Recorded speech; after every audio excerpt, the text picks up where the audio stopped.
પ્રકૃતિના ખોળે બેસીને માનસિક શાંતિનો જે અનુભવ કર્યો ને, એ ગમે તેટલા પૈસા ખર્ચો ને તો પણ ના મળે.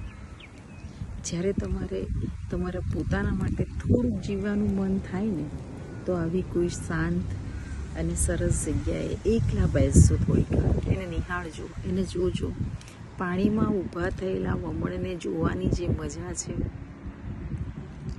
પક્ષીઓનો જે કલબલ અવાજ છે, અને પ્રકૃતિએ જે વૃક્ષો અને ઝાડ, અલગ અલગ ઝાડ અને અલગ અલગ પાંદડાઓને જે નિહાળવાની ક્ષણ છે, તમારું બધું દુઃખ દૂર થઈ જશે.